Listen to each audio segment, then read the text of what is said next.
The Generals of the Yang Family, Chapter 14. Imagine this for a second. You are a general. And I don't mean just, a guy of criminal. I mean, you are on an absolute historic winning streak. Right. You've been pushing back an enemy that has harassed your country's borders for years. You've got them on the run. They are humiliated, they're retreating, and you can practically see their capital city on the horizon. You're at the finish line. Exactly. You are ready to deliver that final knockout blow. So you send a message to your boss, the emperor, saying, hey, give me a little more food, a few more supplies, and I can end this threat forever. And instead of reinforcements, you get a letter. A letter telling you to come home? Right now. Mission aborted. It is. I mean, it's the ultimate nightmare for a military leader. Yeah. It's that precise moment where operational success collides just head on with political reality. And usually politics wins. Usually. And that collision is exactly what we're unpacking today. But going through this chapter, it feels less like an action movie and more like a masterclass in grand strategy. Absolutely. If you really read between the lines, this chapter is a study on that tension between, seizing an opportunity and knowing when to stop. Right. It gives us three very distinct models of leadership. Okay. The warrior, the statesman, and the sage. And honestly, that sage component offers a perspective on governance that's, shockingly modern. Even if it involves a guy who apparently sleeps for months at a time. Right, even with that. We will definitely get to the sage and that famous story of him falling off a donkey in a bit. But we have to start with the warrior, General Yang Ye. Of course. Looking at the logistics described in the text, the situation is pretty clear. He's at Huaqiao Pass, and the momentum is it's undeniable. The source says the Liao troops are humiliated. That's the key word there, humiliated. You have momentum.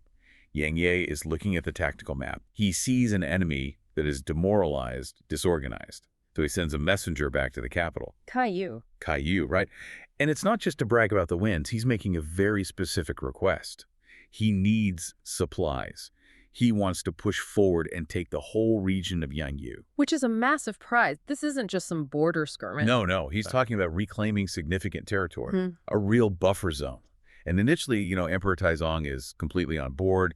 The text says he was greatly pleased. He even wanted to lead the campaign personally. He's ready to saddle up. So you have a general pressing the gas, the emperor's foot is on the gas, and then suddenly Minister Zhang Kexian just yanks the emergency brake. And he does it with this very specific, almost philosophical argument. It's not just we can't afford it. No, it's much deeper. He submits a memorial, which is basically a formal policy paper that reframes the entire war. He brings up this idea of the root versus the branch. I found this part fascinating. He's using farming terms to talk about national security. Exactly. He argues that internal stability, that's the root, external expansion fighting these so-called barbarians, that's just the branch. His point is, if the root is rotting, it doesn't matter how big the branches get. The whole tree is coming down. Precisely. He's telling the emperor that the resources needed to take Yuzhou would drain the economy, maybe even cause unrest back home. But then he goes a step further. This is the part that really surprised me. Yeah, he basically blames his own government. He says, and I'm paraphrasing here, look, border troubles aren't always started by the other guys. It's often our own officials harassing them. He's pretty much saying, we might be the bad guys here. Or at least the instigators. It's a really bold move. He's shifting the blame from, evil invaders to corrupt management. His whole argument is choosing the right generals is better than choosing soldiers. Manage your own people properly. Right. If you have disciplined border guards who don't provoke people and you have good defenses, the enemy won't even attack. He believes in winning through stability, not through warfare. The best victory is winning without fighting. It's very Sun Tzu, but it's also, very convenient if you're a bureaucrat who wants to save some money or maybe doesn't want the generals getting too powerful. And Prime Minister Zhao Pu backs him up. He does. He calls it the urgent task of the day. And just like that, a consensus forms. Defense over offense. And that consensus is strong enough to sway the emperor. The recall order goes out, which brings us back to the front lines. Yep, and now we see the real-world impact. Yang Ye is holding that order to retreat, and his son Yande is he's losing his mind. Yande is really the voice of the audience here, right? He's screaming, opportunity is hard to get. He says they could take the city in 10 days. And he's probably right. Tactically, given the state of the Liao troops, he's probably right. It's right there for the taking. And this is where Yang Ye's character is so interesting, because he actually agrees with his son. He says, I also have this ambition. He wants it. He wants the glory, he wants the win, but he refuses to disobey. He brings up the concept of Junming, The sovereign's command. the sovereign's command. And this is the core of his dilemma. For us today, we'd say, just ignore the email, take the city, apologize later. Of course. But Yang Ye explains that even if they attacked and won, that victory would be, quote, insufficient to cover the crime of insubordination. That's such a crucial cultural point. It's everything. In that worldview, a rogue general who wins is actually more dangerous to the state than a general who loses but follows orders. Because it undermines the whole system. Exactly. Stability depends on the hierarchy, not just the scoreboard. If generals start making their own calls, you don't have an army anymore, you have warlords. So he chooses the hierarchy. He organizes this very disciplined retreat, splitting troops to prevent an ambush, but the text doesn't let us off the hook. No, it doesn't. There's a poem inserted from a commentator named Jing Xuan, and it foreshadows that this specific decision, this retreat, is what leads to the tragedy at Chen Family Valley later in the story. It's a haunting little detail. The poem basically suggests that by not striking when the enemy was weak, Yang Yi dooms himself to a much worse fate later on. It implies that the safe choice now created the disaster of the future. The root was saved, but the branch grew back and, well, eventually strangled them. Which is the brutal irony of grand strategy. But for now, in Chapter 14, the crisis is averted. Yang Yi goes back to the capital, beyond Jing. He gets a hero's welcome. It's a win for the peace faction. And that victory for the peace faction leads us right to our second type of leader, the statesman. Yeah. We just saw Prime Minister Zhao Pu argue for the retreat. Right. Now that the borders are secure, in his eyes, he does something almost unthinkable in modern politics. He quits. He quits. And it's not one of those, I want to spend more time with my family resignations, where he goes and joins a corporate board 6 months later.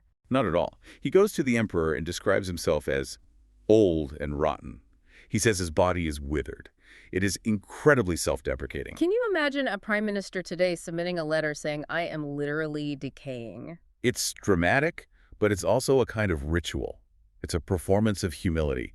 Zhao Pu is a legend. He's been there since the start. By stepping down, he's signaling that the emergency is over. It's time for a peacetime administration. Yes. He's removing himself so the next generation can step up. The emperor fights it, though. He brings up their shared history, mentions the days when they both wore cloth robes back when they were just ordinary guys. It's a very human moment. It is. But he accepts it, and he throws this huge farewell banquet. And this is where the source really highlights the power of poetry in that culture. Right. Poetry wasn't just art. It was like political currency. It was how you communicated deep emotions that you couldn't say in formal prose. So the emperor writes a poem for Zhao Pu. He praises his hard work, but the critical line is a directive. He tells him not to let his heart drift too far from the capital. Essentially, you can retire, but you're still on call. And Zhao Pu's reaction is so intense, he weeps. He vows to have the poem carved on stone and buried with him. And then he says that thing that sounds so strange to us now. He says he hopes in his next life to serve as a dog or horse to repay the emperor. Which to us sounds degrading. It does. But in that context, it means ultimate loyalty. A creature that exists only to serve and protect its master without ego, without political ambition. He's setting the gold standard for what a virtuous minister should be. You serve, you stabilize, and then you get out of the way. And clear the path of the new guard, people like Song Shi and Li Fang. So we've had the warrior who obeyed and the statesman who retired. Which brings us to the third figure. And this is where the tone shifts completely. It really does. Enter the sage, Chen Tuan. Chen Tuan is such a character. The text treats him almost like a celebrity cameo. Right. He's this Taoist hermit living on Mount Hua, and he's famous not for fighting or politics, but for sleeping. A lot of sleeping. The text says, big sleep 3,000 days, small sleep 800 days. Which I have to assume is hyperbole for, like, deep meditation. Or maybe he was just really, really good at avoiding meetings. Could be, but he's not totally disconnected. There's that great anecdote the text brings up. When he heard the Song dynasty had been founded, he was on a donkey and laughed so hard he fell off. Shouting, "The world is at peace now," from the ground. Exactly. He's this observer of history, watching from a distance. So Emperor Taizong summons him to court. And you have to imagine the scene. The emperor and all these serious Confucian ministers are waiting for this this wizard to arrive. They are expecting fireworks. The source is pretty funny here. It says they were hoping for mysterious silence or alchemy or transforming cinnabar. They wanted magic. They wanted a secret to immortality or a way to turn lead into gold. A magic bullet for the Empire's problem. Fix our budget with alchemy. Exactly. A shortcut. And Chen Tuan shows up and just completely shatters that expectation. He says, I'm just a useless mountain man. I don't know any magic. And then he drops the most important line in the chapter. Even if I could fly to heaven in broad daylight, how would that help the world? Such a pragmatic takedown. Yeah. He's telling them, who cares if I can fly? That doesn't fix the harvest. That doesn't feed the people. He pivots the whole conversation away from magic and towards governance. He does. He tells the emperor that the true alchemy is one heart and one virtue. He says the only potion that matters is the ruler and his ministers working together to govern benevolently. So the real magic is just doing your job well, competent administration. It's boring. It's consistent administration. It is unsexy. But Chen Tuan is arguing that this is the real Tao. And the ministers are stunned, but they're also deeply impressed. Because he just validated their entire career. He told them their daily grind in the government office is a higher calling than brewing potions in a cave. It's a brilliant move. The emperor gives him a fancy title, Mr. Xi, and sends him home. Everyone's happy. And Chen Tuan gets to go back to his nap, having successfully dodged a government job. The scene shifts abruptly. Imagine you're a mid-level manager, right, in this massive high-stakes company. Okay. And the CEO announces a mandatory company-wide retreat. And I don't mean, a casual Friday with some stale pizza. Right. No, I mean a 3-day government-mandated bender. Attendance is tracked. Enthusiasm is basically enforced by law. And you have to party until you drop. That sounds like the absolute definition of mandatory fun. Which is usually, neither fun nor optional. Exactly. But it gets worse. So you spend 3 days drinking, you're watching parades, telling the CEO how great he is, you're exhausted, you're hungover. Mm-hmm.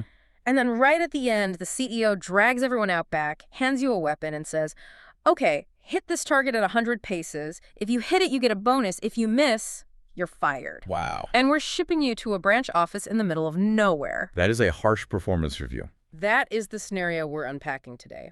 And this is such a rich text because, I mean, on the surface, it reads like an action movie script. You've got massive parties, poetry slams, high-stakes archery, palace fires. Everything. But if you peel back the layers, which is what we're here to do, it's really this profound case study on political paranoia. It's about the extreme lengths a government will go to perform stability when, deep down, they know everything is just hanging by a thread. We're calling this the Fake It Till You Make It episode, Imperial Edition. So let's set the scene. The source text places us in the second year of the Young Shi era. It's springtime. Right. But context here is absolutely key. The Song dynasty is famous in Chinese history for prioritizing culture, bureaucracy, the civil or the wen over the military, the wu. But at this specific moment, under Emperor Taizong, the empire is still, solidifying. The borders are quiet, technically, but it's a nervous quiet, the kind of quiet where you're just waiting for the other shoe to drop. So Taizong issues an edict, and he starts with a very bold claim. He says, the beacon fires are extinguished.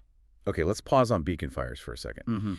In this era, long-distance communication, it was all done with smoke signals on hilltops. Right, I've seen that in movies. Yeah, exactly. So if you saw smoke, it meant invasion. If the skies were clear, it meant peace. Taizong is basically claiming the skies are clear. He says he wants to share the joy of peace with the people. He orders something called a sibu. Now, help us out here. I know it involves wine, but what exactly is a sibu? So literally, it translates to something like a drinking feast. Yeah. But in this context, it isn't just a happy hour. It's a huge state-sponsored festival. It's the emperor opening the imperial coffers to, lubricate the populace for 3 days straight. It's a release valve. The description in the text is absolutely wild. It says the emperor climbs the Danfeng Tower, the Tower of the Red Phoenix, to watch everything, and the props they build. It sounds like a modern Super Bowl halftime show. It really does. The text mentions mountain carts and land boats. Wait, land boats? Yeah. What are those? Think of them as these elaborate parade floats, structures built to look like ships, draped in silk, brightly painted. But they're on wheels. They're sailing through the dry streets of the capital. It's just a spectacle. Pure theater.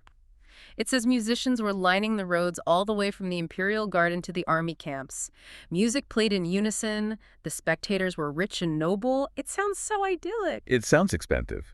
And frankly, if you read between the lines, it sounds a little desperate. Desperate? How so? Well, think about why you throw a party this big. You don't do it when everyone is naturally relaxed. You do it when you need to prove everyone is relaxed. And the text gives us a clue, because right after describing the glitter and the land boats, the narrator inserts a poem. Oh, I noted that. It was such a jarring shift in tone. A huge shift. The poem basically says, sure, you're dancing now, but the smoke from the beacon fires has barely cleared. Exactly. It says, the beacon fires have just been extinguished. Just, as in, like, yesterday. Yeah. And then it drops the hammer. It explicitly mentions the regions of Yu and Liao. So the poem is basically calling out the court. It's criticizing them for celebrating peace when the enemy is literally sitting on their doorstep. So it's like celebrating a touchdown when you're still losing the game by 20 points. And the other team is twice your size and waiting in the parking lot. Yeah. The land boats are a distraction from the terrifying military threat of the Liao. So the emperor is essentially gaslighting his own capital city with this parade. Everything is fine. Look at the pretty boats. In a way, yes. He is curating a narrative. Look at the boats. Don't look at the border. He's trying to will peace into existence through spectacle. Okay, so that's day one, the street party. Day two, the camera zooms in. We leave the streets. We go into the palace garden to enjoy flowers. And enjoying flowers is a classic euphemism for a high society drinking party. But with Taizong, you can never just drink, right? You have to perform. This is where the real performance review starts. The emperor looks at his ministers. These are the guys who run the armies, the taxes, everything, and says, the weather is nice, the flowers are blooming, write me a poem. And this is the quintessential Song dynasty pressure cooker. You know, in the West at this time, it was all about martial prowess. But in China, your political legitimacy was so deeply tied to literary ability. If you couldn't write an elegant poem on command, you were seen as, well, unfit to rule. So we have three contenders mentioned, and I think what they write says a lot about their survival strategies in this court. Absolutely. Let's break them down. Who went first? A guy named Song Qi. He steps up, grabs the fancy flower stationery, nice detail, by the way, and writes a poem calling the emperor a flying dragon. Okay, so strategy number one, sycophancy, but it's cosmic sycophancy. He's not just saying, you're a good boss. Flying Dragon links the emperor to the I Ching, to the fundamental forces of the universe. He's telling the emperor, you are the center of everything. Then we have Li Feng. His poem is a bit more grounded. He writes about troops coming in from barbarian lands and people singing songs. Right. Strategy number two, the technocrat. Li Feng's appealing to the administrator in Taizong. He's confirming the system works. Tributes are coming in, means foreign policy is working. People are singing, means domestic approval is high. It's a status report in verse. The KPIs are all green, Your Majesty. Pretty much, yeah. And finally, Lu Mengzing. He writes about saintly rule and loyalty. Strategy number three, Confucian morality. He's focusing on the virtue of the ruler. It's safe, it's dignified, but it's a little dry. It's the HR-approved poem. So the emperor reviews them. He calls Li Feng's poem clear and lovely. Lu Mengzing's is noble and loyal. But he declares Song Qi the winner. And why do you think that is? Well, based on what you said about the Liao threat, Song Qi's poem was the one that projected the most power. The emperor called it unrivaled spirit. Precisely. Taizong is insecure. He knows the peace is fragile. He doesn't need a status report from Li Feng. He knows the status is shaky. He needs mythology. He needs to be the flying dragon. Song Qi gave him the propaganda he wanted, so Song Qi wins. He even orders the poems engraved on stone at the pavilion. He's cementing this reality. And then the mask slips. It slips hard. This is the moment in the text that gave me whiplash. They're all celebrating the poetry, drinking wine, and suddenly Taizong's face just changes. He says, literature is a happy matter, but military affairs cannot be forgotten. This is the pivot. The Wen, the civil, has had its moment. Now comes the Wu, the military. The emperor is almost bipolar in his governance here. He builds up the soft power, then immediately panics and has to check the hard power. He orders an archery range set up right there in the garden, and the target is at 100 paces. Is that far? For a recurve bow with no modern sights, after drinking for 2 days, yes. Oh, no. 100 paces is a significant distance. You need serious strength and incredible focus. It's not something you can just luck into. And he splits the court into two teams.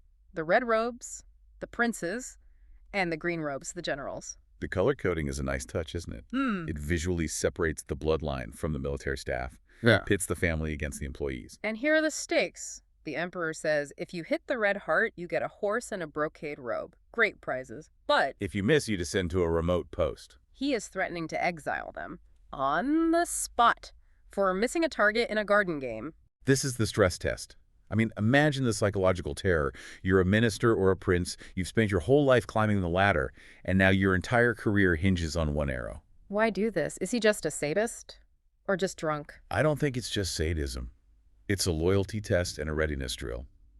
Taizong's message is, do not get comfortable. The flowers, the wine, that's for the common people. For you, the elite, the war never ends. He needs to know who will crumble when the Liao cavalry actually shows up. So the pressure is immense, and the first person to step up is from the red team, the princes. It's the Prince of Qin, Ting Mai. Ah, Ting Mai.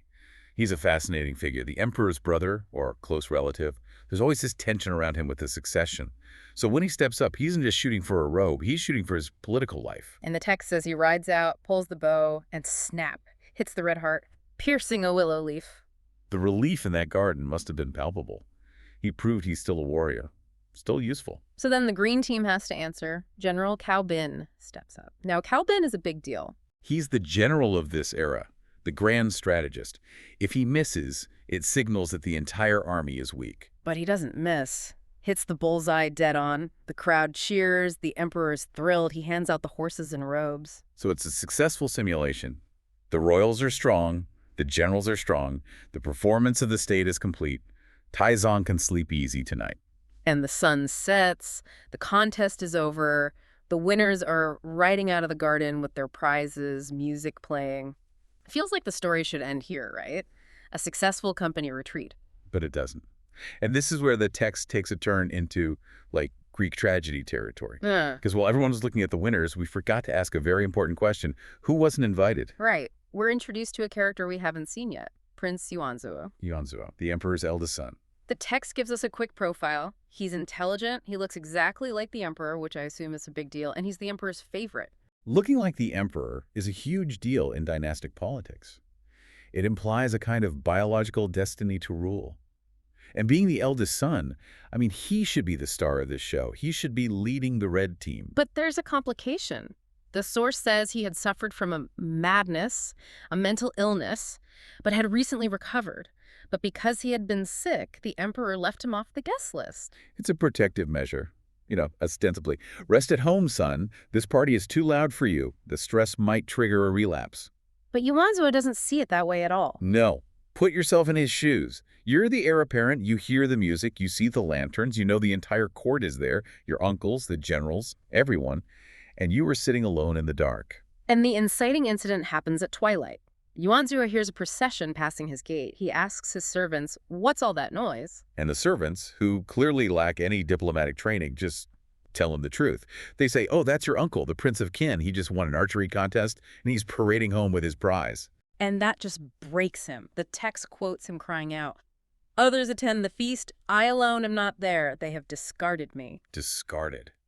That is the key word. He doesn't see his exclusion as medical care. He sees it as political erasure. In this court, where missing a target gets you exiled, being invisible is a death sentence. And his reaction is extreme. He doesn't just write a sad poem. He gets drunk, angry drunk. And late at night, he sets fire to his own palace. This is symbolic suicide. The text describes the carved beams and painted rafters turning to ash. These are the symbols of his status. By burning the palace, he's burning his connection to the family. He's screaming, "If I'm not part of this, I'll burn the whole house down." The army rushes in but fails. The palace is just destroyed. Now look at that contrast. All day, the emperor's been building things up. Land boats, stone inscriptions, reputations. This perfect image of order. And in one night, his own son burns a hole right in the middle of it all. The next morning, Taizong finds out. His favorite son, the heir, has committed arson. And this is the ultimate test for the emperor. Does he act as a father? Or does he act as the state? If he's a father, maybe he sees a cry for help. My son is relapsing. He needs care. But he doesn't do that. No. The text is brutal. Emperor Taizong stripped Yuanzhou of his titles, made him a commoner, and exiled him to Junzhou. He chooses the state. Yuanzhou became a source of instability. He disrupted the joy of peace narrative. So, just like the minister who misses the target, Yuanzhou gets removed. It all circles back to that archery threat. Miss the target, get exiled. Yuanzhou didn't even get to hold the bow, and he got the same punishment. It's ruthless efficiency. But it reveals the tragedy at the heart of this system. Taizong spent so much energy projecting unity to the outside world, to the Liao enemies, that he just completely neglected the actual human relationships in his own family. The land boats were fake, but the fire was real. Exactly. And the fire was a direct result of the party. If there had been no exclusionary feast, no loud parade, maybe Yuanzhou stays calm. The very attempt to perform peace is what created the conflict. It's a total paradox. The tighter you grip that image of control, the more likely something is to slip through your fingers. And historically, this moment changes the succession. With Yuanzhou gone, the path opens up for others. This one night of drinking and archery literally shifted the future of the Song dynasty.